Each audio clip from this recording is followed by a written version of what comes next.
एक कवि हैं मिस्टर अमित शर्मा, तो उनकी एक कविता है, वो मैं कहीं सुना नहीं पाया, 10% कहीं सुनाई थी। यहाँ मैं आज उसको कुछ पंक्तियाँ उसकी बाकी की मतलब सुनाऊंगा यहाँ पर।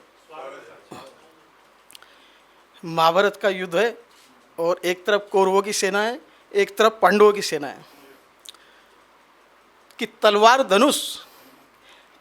धनुष और पैदल सैनिक कुरुक्षेत्र में खड़े हुए, रक्त पिपासु महारथी एक दूजे सम्मुख अड़े हुए। कई लाख सेना के आगे पांडव 5 बिचारे थे, एक तरफ थे योद्धा सब, एक तरफ समय के मारे थे। महासमर की प्रतीक्षा में सारे ताक रहे थे जी, और पार्थ के युद्ध को केवल, और पार्थ के रथ को केवल स्वयं हाँक रहे थे। महासमर की प्रतीक्षा में सारे ताक रहे थे जी, और पार्थ के रथ को केशव स्वयं हाँक रहे थे जी। रणभूमि के सभी नजारे देखने में कुछ खास लगे। माधव ने अर्जुन को देखा, अर्जुन उन्हें उदास लगे। कुरुक्षेत्र का महासमर एक पल में तभी सजा डाला। 5 जन्य उठा कृष्ण ने मुख से लगा बजा डाला। 5 जन्य उठा कृष्ण ने मुख से लगा बजा डाला। हुआ शंखनाद जैसे ही सबका गर्जन शुरू हुआ, रक्त बिखरना हुआ शुरू और सबका मर्दन शुरू हुआ। कहा कृष्ण ने उठ पार तो एक आंख को मीच जरा, गांडी ऊपर रख बाणों को, प्रत्यंचा को खींच जरा। आज दिखा दे रणभूमि में योद्धा की तासीर यहाँ, इस धरती पर कोई नहीं अर्जुन के जैसा वीर यहाँ। Thank you. इस धरती पर कोई नहीं अर्जुन के जैसा वीर यहाँ। सुनी बात माधव की तो अर्जुन का चेहरा उतर गया, एक धनुर्धारी की विद्या मानो चूहा कुतर गया। बोले पार्थ सुनो काना, ये जितने सम्मुख खड़े हुए हैं, हम तो इनसे सीख कर सारे भाई बड़े हुए हैं। इधर खड़े बाबा भीष्म ने मुझको गोद खिलाया है, गुरु द्रोण ने धनुष बाण का सारा ज्ञान सिखाया है। सभी भाई पर प्यार लुटाया कुंती मात हमारी ने, कमी कोई नहीं छोड़ी थी प्रभु माता गांधारी ने। ये जितने गुरुजन खड़े हुए हैं सभी पूजने लायक हैं। माना दुर्योधन दुशासन थोड़े से नालायक हैं, मैं अपराध क्षमा करता हूं, बेशक हम ही छोटे हैं। ये जैसे भी हैं आखिर माधव सब ताऊ के बेटे हैं। Thank you. और छोटे से भूभाग की खातिर हिंसक नहीं बनूंगा मैं, स्वर्ण ताककर अपने कुल का विध्वंसक नहीं बनूंगा मैं। और खून सने हाथों को होता राजभोग अधिकार नहीं, परिवार मारकर गद्दी मिले तो सिंहासन स्वीकार नहीं। Thank you. परिवार मारकर गद्दी मिले तो सिंहासन स्वीकार नहीं। रथ पर बैठ गया अर्जुन और मुख माधव से मोड़ दिया, आंखों में आंसू भरकर गांडीव हाथ से छोड़ दिया। गांडीव हाथ से जब छूटा माधव भी कुछ अकुलाए थे, शिष्य पार्थ पर गर्व हुआ और मन ही मन हर्षाए थे। मन में सोच लिया अर्जुन की बुद्धि ना सटने दूंगा, समर भूमि में पार्थ को कमजोर नहीं पड़ने दूंगा। धर्म बचाने की खातिर एक नव अभियान शुरू हुआ। उसके बाद जगत गुरु का गीता ज्ञान शुरू हुआ। एक नजर में रणभूमि के कण कण डोल गए माधव, टकटकी बांधकर देखा अर्जुन, एकदम बोल गए माधव कि पार्थ मुझे पहले बतलाते, मैं संवाद नहीं करता, तुम सारे भाइयों की खातिर मैं कोई विवाद नहीं करता। पांचाली के तन पर लिपटी साड़ी खींच रहे थे जो, दोषी वो भी उतने ही थे, जबड़ा भींच रहे थे जो। घर की इज्जत तड़प रही, कोई दो टूक नहीं बोले, पुत्र बहू को नग्न देखकर गंगा पुत्र नहीं खोले। Thank you. पुत्र बहू को नग्न देखकर गंगा पुत्र नहीं खोले। तुम कायर बनकर बैठे हो, ये पार्थ बड़ी बेशर्मी है। संबंध उन्हीं से निभा रहे हैं जो लोग यहाँ अधर्मी हैं।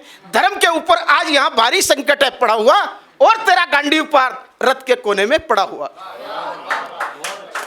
धर्म पर संकट के बादल तुम छाने कैसे देते हो, कायरता के भाव को मन में लाने कैसे देते हो। हे पांडु के पुत्र, धर्म का कैसा कर्ज उतारा है। सोले होने थे आंखों में पर बहती जलधारा है। गांडी उठाने में पार्थ जितनी भी देर यहां होगी, इंद्रप्रस्थ के राजभवन में उतनी अंधेर वहां होगी। अधर्म धर्म की गहराई में खुद को नाप रहा अर्जुन, अश्रुधार फिर तेज हुई और थर थर कांप रहा अर्जुन। हे माधव मुझे बतलाओ, कुलनाशक कैसे बन जाऊं, रक्त सिंहासन लाशों पर मैं शासक कैसे बन जाऊं। कैसे उठेंगे कर उन पर जो कर पर अदर लगाते हैं, करने को जिनका स्वागत ये कर भी स्वयं जुड़ जाते हैं। इन्हीं करों ने बाल्यकाल में सबके पैर दबाए हैं, इन्हीं करों को पकड़ करों में पिता में मुस्काए हैं। अपने बाणों की नोक जो उनकी ओर करूंगा मैं, कैसो मुझको मृत्यु दे दो, इससे पूर्व मरूंगा मैं।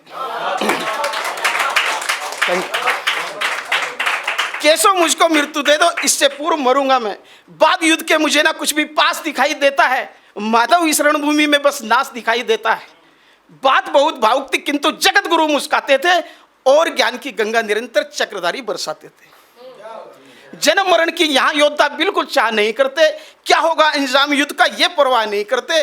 पार्थ यहाँ कुछ भी मत सोचो, बस कर्म में ध्यान लगाओ तुम, क्या होगा अंजाम युद्ध का ये मत अनुमान लगाओ तुम।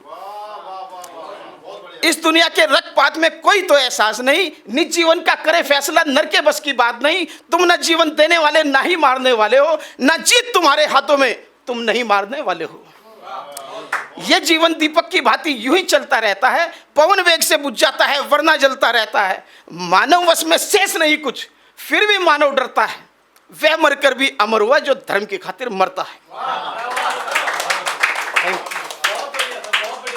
और कवि की विशेष पंक्तियां हैं कि न सत्ता सुख से होता है, न सम्मानों से होता है, जीवन का सार सफल केवल बस बलिदानों से होता है। और देहदान योद्धा ही करते हैं, ना कोई दूजा जाता है, रणभूमि में वीर मरे तो सब भी पूजा जाता है। और योद्धा की प्रवृत्ति जैसे योद्धा की प्रवृत्ति जैसे खोटे शस्त्र बदलती है, वैसे मानव की दिव्य आत्मा दैहिक वस्त्र बदलती है। और अर्जुन भगवान से कहने लगे कि ये मान और सम्मान बताओ, जीवन के अपमान बताओ, जीवन मृत्यु क्या है माधव, रण में जीवन दान बताओ। काम क्रोध की बात कही तो मुझको उत्तम काम बताओ। और खुद को ईश्वर कहते हो तो जल्दी अपना नाम बताओ। खुद को ईश्वर कहते हो तो जल्दी अपना नाम बताओ। इतना सुनते ही माधव का धीरज पूरा डोल गया। तीन लोग का स्वामी फिर बेहद गुस्से में बोल गया, कान खोलकर सुनो पार्थ, कान खोलकर सुनो पार्थ, अरे कान खोलकर सुनो पार्थ, मैं ही त्रेता का राम हूं। कान खोलकर सुनो पार्थ, मैं ही त्रेता का राम हूं। कृष्ण मुझे सब कहते हैं, मैं द्वापर का घनश्याम हूं। रूप कभी नारी का धरकर मैं ही केस बदलता हूं। धर्म बचाने की खातिर मैं अनगिन वेश बदलता हूं। विष्णु जी का 10वें रूप में परशुराम मत वाला हूं। नाक खाली के फन में मैं मर्दन करने वाला हूं। बाकासुर और महिषासुर को मैंने जिंदा गाड़ दिया। नरसिंह बनकर धर्म की खातिर हिरण्यकश्यप फाड़ दिया। रथ नहीं कहीं भी चलता है, रथ नहीं कहीं भी चलता है, बस मैं ही आगे बढ़ता हूं। गांडीव हाथ में तेरे है, बस रणभूमि में मैं लड़ता हूं। गांडीव हाथ में तेरे है, बस रणभूमि में मैं लड़ता हूं। जैसे ही मेरे माधव का कद थोड़ा सा बड़ा हुआ, सहमा सहमा साता अर्जुन एकदम रस से खड़ा हुआ। मां गीता के ज्ञान का सीधे हृदय पर प्रहार हुआ। मृत्यु के आलिंगन है तो फिर अर्जुन तैयार हुआ। मृत्यु के आलिंगन है तो फिर अर्जुन तैयार हुआ। जितने भी यहाँ अधर्मी हैं चुन चुन कर उन्हें सजा दूंगा। इतना रक्त पाऊंगा धरती की प्यास बुझा दूंगा। जिधर चले बाण पार्थ के सब पीछे हट जाते थे। रणभूमि के कोने कोने लाशों से पड़ जाते थे। धर्मराज के शीश के ऊपर राज मुकुट की छाया थी, पर सारी दुनिया जानती थी ये बस केशव की माया थी। और धर्म की आज स्थापित जिसने दाता दया निधान कीजिए। हाथ उठाकर सारे बोलो चक्रधारी भगवान के। अगर आप ये वीडियो YouTube पर देख रहे हैं तो हमारे चैनल को सब्सक्राइब करें और बेल आइकन को दबाना ना भूलें। अगर आप Facebook पर ये वीडियो देख रहे हैं तो हमारे पेज को लाइक करें।